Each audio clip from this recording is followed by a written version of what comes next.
folk of Alexander, and some of Hercules, of Hector and Lysander, and such great names as these. But of all...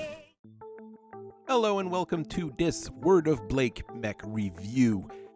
As I've been saying, we've been getting quite a few of those in the factory due to, I would expect, a cache being found by someone in the Free Worlds League and someone in the Taurian Concordat, and they've been dumping them around here for us to fix, which is not a problem. We'll take the money, but there's some of those mechs, like this one, I'm not too proud of working on, to be honest with you. As the Word of Blake was ramping up for their religious war of epic proportions, they needed as many battle mechs, vehicles, infantry equipment, battle armors as they possibly could, and they were buying them by the boatload at that point. The biggest advantage that they had was really that they held Terra and Mars and, the entire Terran system, which gave them the advantage of having access to a significant number of factories on the planet directly, on Mars, and around the area with high-tech equipment as well. A lot of those companies were also very, very eager to make a quick buck and have a reliable customer buying a lot of material from them. One such company was Martinson Armaments, which had been mostly a non-player since the fall of the Star League, when their main factory and their main production lines had been damaged by the Amaris regime, and never really fixed by Comstar.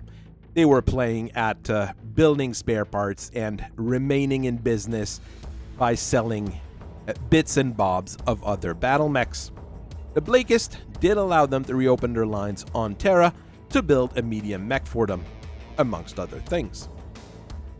While I'm usually nice when talking about most battle mechs, the Initiate INI-02 and derivatives are not really good. Actually, I think they're pretty awful, personally. It's a 40-ton mechs, and as such, falls into that category of small-medium, where there's a lot of bad mechs, actually. It uses an LTV 160 engine to go a whooping about 65 kilometers per hour or so. So you will be outrun by most clan heavy mechs and a significant number of clan assault mechs.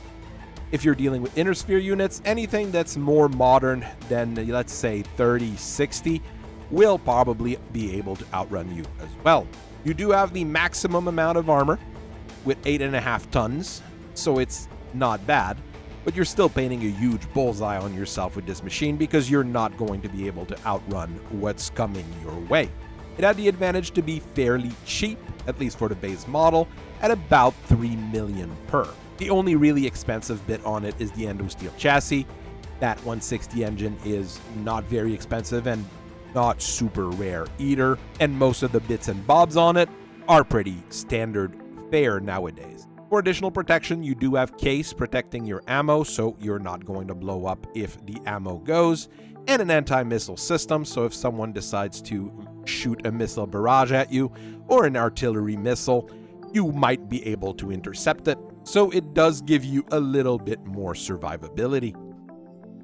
The INI-02 actually packs quite a punch, and it uses 11 double heat sinks to keep itself rather warm once you start shooting everything you've got.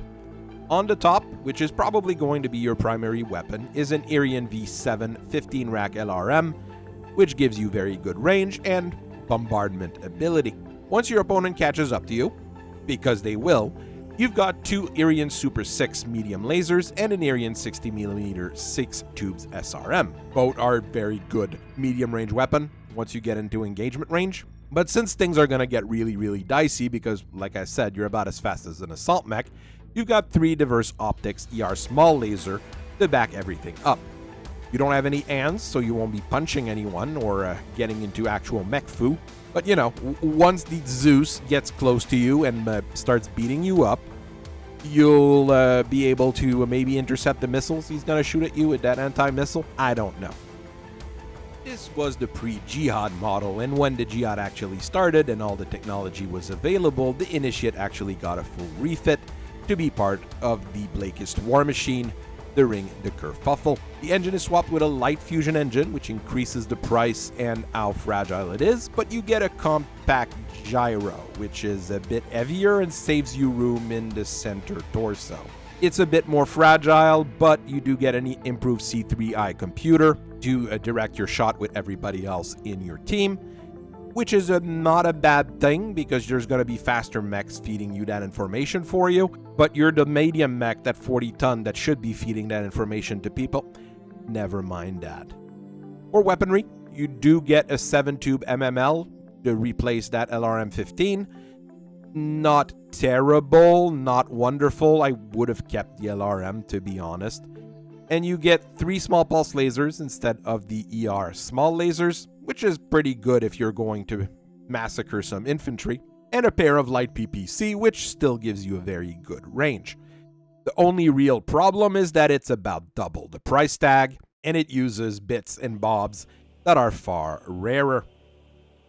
So what can we do when one of those show up? Well, if it's an INI-02, there's nothing to really do. You repair it, you put it back together, and you hope the person using it will use it smartly, maybe to replace some Urbanmechs or something like that. It's about all it's really good for. If it's the Blakist Jihad model, well, the C3i computer needs to be taken out because it's either broken, damaged, or non-functional anymore. Replacement parts for those are extensively rare, and most people will not be running a C3i network. So what do we do when we actually get one of those fancy one in? Well, the first thing is that we basically strip everything from the center torso and around. We put in its 200 light engine in it instead, giving it a top speed of about 86 kilometers per hour. You're still slow, but it's faster, and you're going to be able to position yourself decently well with it. I personally think it's a huge improvement. We do take out that compact gyro. Doesn't matter much. Most people will actually like you for doing that because these spare parts are going to be cheaper for a regular gyro. Weapons-wise, well, we kind of keep the same kit as the ANI-04, the Blakist Jihad model, but we take that MML and we put it on the shoulder where the SRM-6 used to be, and we stick the AMS back on the other shoulder.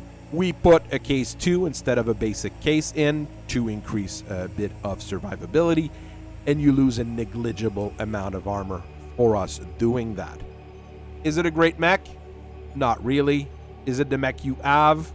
Yes, that's the one you dumped on us to try to refit it, and we make a healthy profit off of it.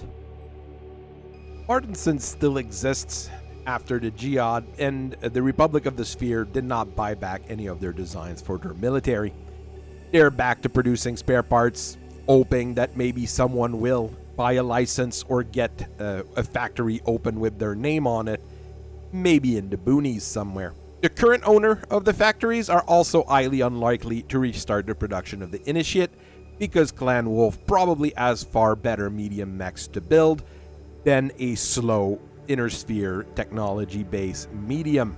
Unlike other designs, this one is one that I'm really not sad to see go. The Initiate just doesn't meet requirement most people have for medium mechs. Even for fire support units, it just doesn't shoot hard enough, or precisely enough, or in large quantities enough. It just doesn't do what it's supposed to do. So I hope you guys enjoyed listening to me talk about this not too well-known mech. I hope you guys have a very nice rest of your day, and I will see you guys later. Bye-bye.